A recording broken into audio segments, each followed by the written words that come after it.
Welcome to Tamil TV. அனைவரின் மீதும் இறைவனின் சாந்தியும் சமாதானமும் மேலவட்டுமாக.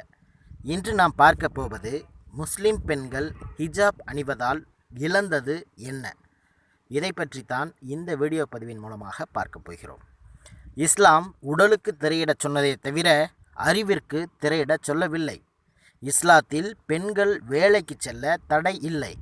அப்படி வேலைக்கு சென்று சம்பாதித்தாலும் அதை குடும்பத்திற்கு செலவழிக்க வேண்டிய கடமை அவர்களுக்கு கிடையாது.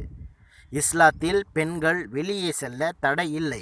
இஸ்லாத்தில் பெண்கள் கல்வி கற்க தடை இல்லை. இஸ்லாத்தில் பெண்கள் வாகனம் ஓட்டுவதற்கு தடை இல்லை. இஸ்லாத்தில் பெண்கள் விளையாட்டில் பங்கு கொள்ள தடை இல்லை. இஸ்லாத்தில் பெண்கள் கணவனை தேர்ந்தெடுக்க உரிமை உண்டு. இஸ்லாத்தில் பெண்களுக்கு சொத்துரிமை உண்டு. இப்படி அடுக்கிக் கொண்டே போகலாம். இஸ்லாத்தில் பெண்களின் முன்னேற்றத்திற்கு எந்த தடையும் இல்லை. இஸ்லாம் சொல்வது ஒன்றே ஒன்றுதான், ஆண்கள்தான் பெண்களை நிர்வகிக்க வேண்டும் என்பதே. இது இஸ்லாத்தில் இல்லாத மக்களும் பின்பற்றக்கூடிய ஒன்றுதானே. இதுதான் யதார்த்த உலகத்தில் நாம் அன்றாடம் பார்ப்பது. இதில் விமர்சிக்க என்ன இருக்கிறது? முஸ்லிம்கள் செய்யும் தவறுகளுக்கு இஸ்லாத்தை குறை கூறாதீர்கள். இஸ்லாத்தின் சட்டதிட்டங்களை அறியாமல், புரியாமல் அல்லது படிக்காமல் யாரேனும் ஏதும் செய்தால் அவர்கள் தவறு செய்திருக்கிறார்களே ஒழிய இஸ்லாம் அவர்களுக்கு எந்த தீங்கையும் செய்யவில்லை. பெண்களும் ஆண்களும் சமம், அவர்களை வேறுபடுத்தி பார்க்கக்கூடாது என்று போலியாக கோஷம் இடுபவர்களிடம் நாம் சில கேள்விகளை முன்வைக்கின்றோம்.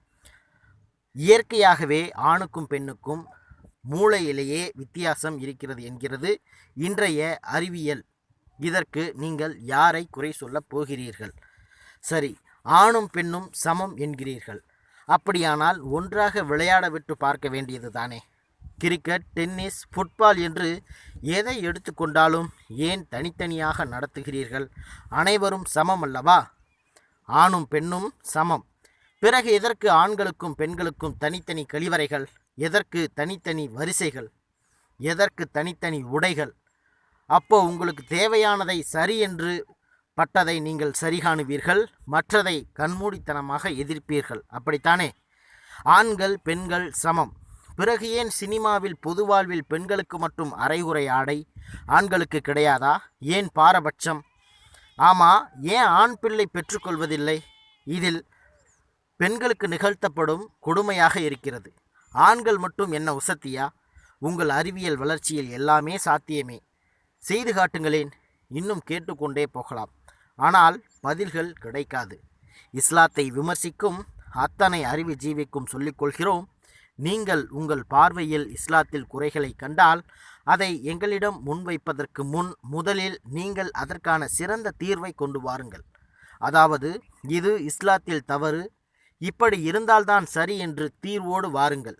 வீணாக விதண்டாவாதம் செய்து நேரத்தை வீணடிக்க வேண்டாம்.